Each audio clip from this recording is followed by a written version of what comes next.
మన ప్రభు అయిన యేసుక్రీస్తు పరిశుద్ధ నామములో ఈ పాడ్కాస్ట్ ద్వారా వాక్యం వింటున్న ప్రతి వారికి నా హృదయపూర్వకమైనటువంటి వందనాలు. యెషయా ప్రవచన గ్రంథం 1వ అధ్యాయము 19వ వచనం. మీరు సమ్మతించి నా మాట వినిన ఎడల మీరు భూమి యొక్క మంచి పదార్థములను అనుభవింతురు. చదివిన వాక్య భాగంలో మీరు ఇష్టపూర్వకంగా నా మాట వింటే భూమి మీద ఉన్న మంచి వాటిని మీరు భుజిస్తారు అని ఆయన సెలవిస్తున్నారు. ఆయన ఆ మాట చెప్పడంలో ఉన్నటువంటి భావం ఏదనగా, మీరు నేను తెలియపరుచినటువంటి వార్తను, నేను వినిపింప చేసినటువంటి సువార్తను మీరు అంగీకరించి దానిని మీరు చెవిని చొచ్చుకొని మీ హృదయంలో పదిలపరుచుకొని నా మాటకు లోబడి దానిని అంగీకరించి అడుగు వేసిన ఎడల, విధేయత చూపించిన ఎడల మీరు భూమి మీద ఉన్నటువంటి మంచి పదార్థములను మీరు అనుభవిస్తారు. భూమి మీద అనేకమైనటువంటి పదార్థాలు ఉన్నాయి, కానీ మంచి పదార్థాన్ని మీరు అనుభవిస్తారు అని అంటున్నారు. మంచి పదార్థం అంటే ఏంటి? ఆయన మాట విని మంచి పదార్థమును అనుభవించిన వారు ఎవరున్నారు? అసలు భూమి మీద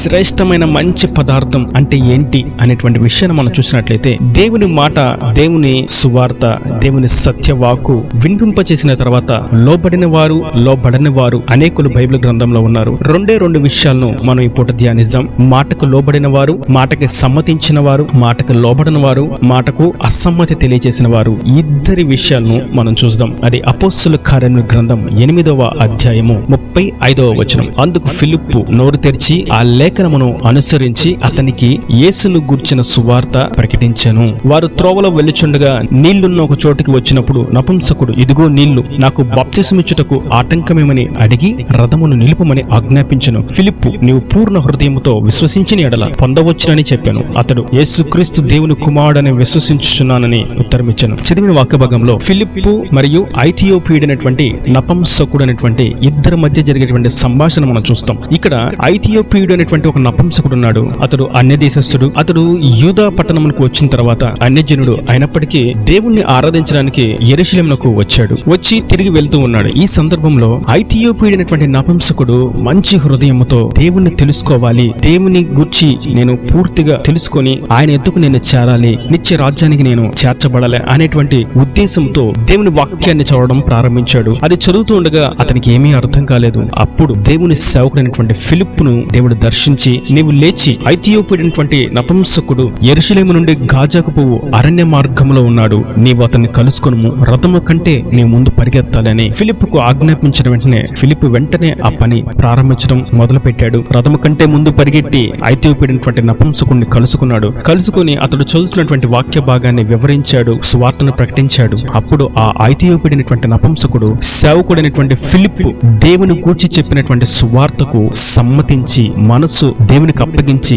వాక్యానికి విధేయత చూపించి లోబడి, ఇదిగో నీళ్లు ఉన్నాయి, నాకు వెంటనే బాప్తిసం ఇవ్వు అని బాప్తిసము తీసుకొని అతనికున్నటువంటి లోబడే తత్వాన్ని దేవుని మాట విని చూపించాడు. ఇక్కడ మనం గుర్తించాల్సినటువంటి విషయం, నీవు నా మాట విని లోబడిన ఎడల నీవు భూమి మీద ఉన్న మంచి పదార్థములను భుజించదవు. అనగా భూమి మీద ఉన్నటువంటి మంచి పదార్థం ఏదనగా రక్షణగా మించినటువంటి పదార్థం ఈ భూమి మీద ఏమీ లేదు. ఎన్ని సంపాదించుకున్నా, ఎన్ని ఆస్తిపాస్తులున్నా, ఎన్ని రత్న రాసులున్నా, సుఖ సౌఖ్యాలు ఉన్నా, భోగ భాగ్యాలు ఉన్నా, పేరు ప్రఖ్యాతులున్నా, కీర్తి ప్రతిష్టతలు ఉన్నా, అన్ని రంగాల్లో ఆరితేరిన రక్షణ అనేది లేకపోతే మనిషి జీవితం శూన్యము. భూమి మీద ఉన్నటువంటి అతి శ్రేష్టమైనటువంటి మంచి పదార్థము రక్షణ. ఇప్పుడు ఈ ఐథియోపియుడైనటువంటి నపుంసకుడు దేవుని మాటకు లోబడి దేవుడి ద్వారా వచ్చేటువంటి ఉచితముగా ఇచ్చేటువంటి అతి శ్రేష్టమైనటువంటి పదార్థాన్ని అతడు స్వీకరించాడు. అదే రక్షణ. అతడు రక్షణ పొందుకొని అతడు తిరిగి వెళ్ళాడు. అతడు దేవుని మాటకు లోబడ్డాడు. మరియు ఇంకొక విషయాన్ని మనం చూస్తాం.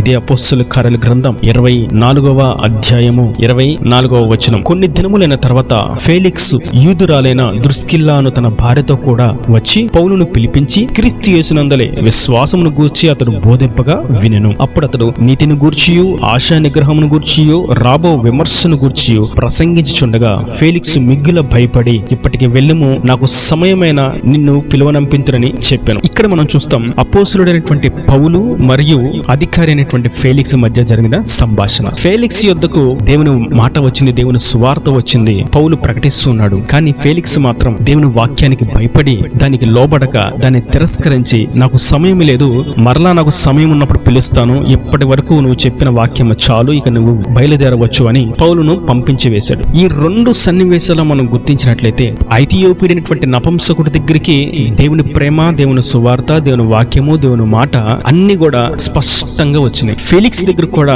దేవుని ప్రేమ, దేవుని వాక్యము, సువార్త స్పష్టంగా వచ్చినాయి. కానీ వీరిద్దరిలో వెంటనే దేవుని మాటను విని లోబడిన వారు ఎవరు అంటే ఐథియోపియనటువంటి నపుంసకుడే. లోబడక తిరస్కరించిన వారు ఎవరు అనగా ఫెలిక్స్. ఇద్దరు మంచి అధికారులే, ఇద్దరు ఉన్నత స్థానాల్లో ఉన్నవారే. వీళ్ళిద్దరి యొద్దకు దేవుడు తన ప్రేమను చూపించినప్పుడు ఒకరు డబ్బును చూసుకొని, అధికారాన్ని చూసుకొని, స్థాయిని చూసుకొని, సింహాసనాన్ని చూసుకొని మిడిసిపడుతూ దేవుని వాక్యం ఎన్నతగినది కాదు అని తృణీకరిస్తూ వెనుకంజ వేశాడు. కానీ ఒక వ్యక్తి మాత్రం ఈ సింహాసనం వ్యర్థం, ఈ భూమి మీద మనిషి జీవితం నీటి పొడుగు వంటిది, ఎన్నికలేనిది, గడ్డి వంటిది అని గుర్తించి నిజమైనటువంటి మంచి పదార్థం నాకు కావాలి అని దేవుని యొద్ద నుండి రక్షణ అనేటువంటి పదార్థాన్ని అతను పొందుకున్నాడు. నేటి వాక్యం ఏంటో మీతోను ప్రభు సెలవిస్తున్నటువంటి మాట, దేవుని యొద్దకు రక్షణ పొందడానికి దేవుని మాట వినగానే లోబడి సమ్మతించి హృదయాన్ని సమర్పించేటువంటి స్వభావం కలిగి ఉండాలని, మాటకు లోబడి ఆయన యొద్దకు వస్తే భూమి మీద ఉన్నటువంటి మంచి పదార్థములను ఆయన తినిపింప చేస్తానని, భుజించడానికి ఇస్తానని ఆయన సెలవిస్తున్నాడు. మరియు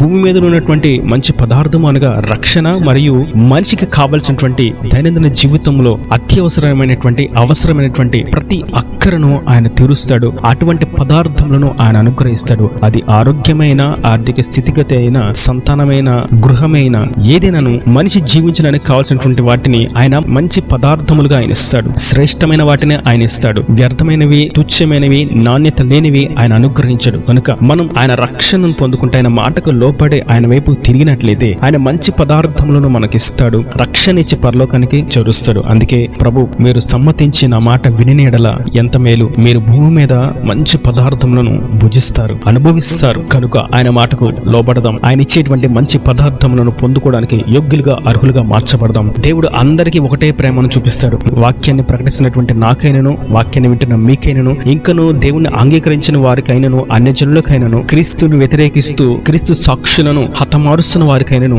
ఆయన ఒకటే ప్రేమను చూపిస్తున్నాడు. దానికి సాదృశ్యంగానే ఈ భూమి మీద ఉదయించేటువంటి సూర్యుడు అందరి మీద ఉదయిస్తున్నాడు. మరియు ఈ భూమి మీద పడేటువంటి మంచు అందరి మీద కురుస్తుంది. మరియు ఈ భూమి మీద కురిపించబడుతున్నటువంటి వర్షం అందరి మీద కురిపింపబడుతుంది. ఇది ఆయన ప్రేమకు సాదృశ్యం. నీతిమంతుల మీదను, అనీతిమంతుల మీదను ఆయన ప్రేమ, కృప ఎప్పుడు ఏకరీతిగానే ఉన్నాయి. కానీ ఆ ఏకరీతిగా ఉన్నటువంటి ప్రేమను పొందుకోవడంలోనే ఉంది విషయమంతా. దీని గురించి ఇప్పుడు సమ్మతించి ఆయన మాటకు లోపడి ఆయన వద్దకు చేరకపోతే, దేవుడు నాకు చేసినంత నీకు చేయలేదని, నాకు చూపించినంత ప్రేమ నీకు చూపించలేదు, నా కోసం ఆయన చేసినటువంటి త్యాగం నీ కోసం చేయలేదని కాదు, గాని ఆయన నా మీద చూపించినటువంటి ప్రేమను, కృపను నీ మీదను చూపిస్తున్నాడు. నాకు ఇచ్చినటువంటి సువార్తను నీకును అనుగ్రహిస్తున్నాడు. అయితే ఎక్కడ వ్యత్యాసం ఉంది అంటే, ఇష్టపూర్వకంగా దానిని స్వీకరించడంలో ఉంది. ఆ పదార్థమును స్వీకరించేటువంటి మనస్సులో ఉంది, స్వీకరించేటువంటి హృదయంలో ఉంది. కనుక అటువంటి మంచి స్వభావంతో, మంచి సమ్మతి కలిగినటువంటి మనస్సుతో ఆయన మాటకు లోబడి ఆయన ఇచ్చే పదార్థములను స్వీకరించి ఆశీర్వాదకరంగా, దీవెనకరంగా పరలోక రాజ్యానికి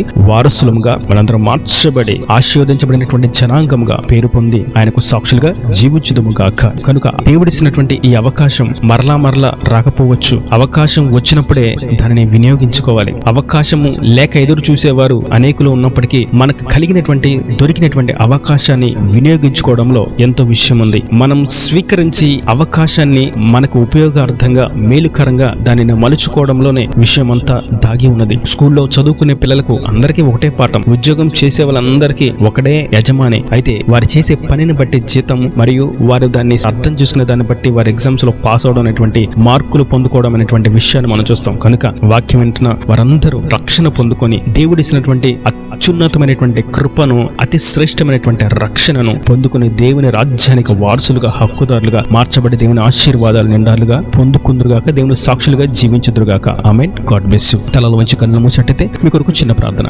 ప్రేమ స్వరూపీకరణ కటాక్షం తండ్రి, నా ప్రభు వాక్యం ప్రతి బిడ్డని జ్ఞాపకం చేసుకోండి. అవకాశం అనేది మరలా రాదని, అవకాశం దొరికినప్పుడే దాన్ని పొందుకోవాలని, ఐథియోపియనటువంటి నపుంసకుడు దాన్ని పొందుకొని రక్షించబడ్డాడు. అయితే ఫెలిక్స్ అనేటువంటి అధికారి దాన్ని తృణీకరించి, తిరస్కరించి, రక్షణ లేనివాడుగానే జీవితాన్ని ముగించాడు. అవకాశం అందరికీ నీవు ఏకరీతిగానే ఇస్తామని, అందరి మీద ప్రేమను, కృపను, వాత్సల్యతను ఏకరీతిగానే మీరు చూపిస్తున్నారని మీరు తెలియజేస్తూ, దాన్ని స్వీకరించే వారి హృదయము, మనసులో విషయమంతా ఉందని మీరు సెలవిచ్చినందుకు స్తోత్రం. వాక్యమైన ప్రతి ఒక్క బిడ్డను మీరు జ్ఞాపకం చేసుకుని రక్షణ లేని వారికి రక్షణ దయచేయండి. నీవు ఇస్తున్నటువంటి అవకాశాన్ని, ఇంకనూ ఆధ్యాత్మికతలో ఎదగాలి అనేటువంటి దృక్పథంతో మీరు అనుగ్రహించినటువంటి ఆయుష్ను ఈ రోజే గుర్తించి అవకాశాన్ని వినియోగించుకొని ప్రార్థనలోను, పాటలలోను, ఆరాధనలోను, వాక్య ధ్యానంలోను అన్ని విషయాల్లో ముందున్నట్లుగా ఎదుగునట్లుగా నీవు ఇచ్చినటువంటి అవకాశాన్ని స్వీకరించి ఆశీర్వదించబడినట్టుగా నీవు ఇచ్చేటువంటి మంచి పదార్థంలో వారు భుజించినట్లుగా సహాయం చేయమని, ఈ రాజ్యానికి ప్రతి వారిని అర్హులుగా, హక్కుదారులుగా మార్చమని యేసు పరిశుద్ధులను ప్రార్థించి వేడుకుంటున్నాను తండ్రి. ఆమేన్, ఆమేన్.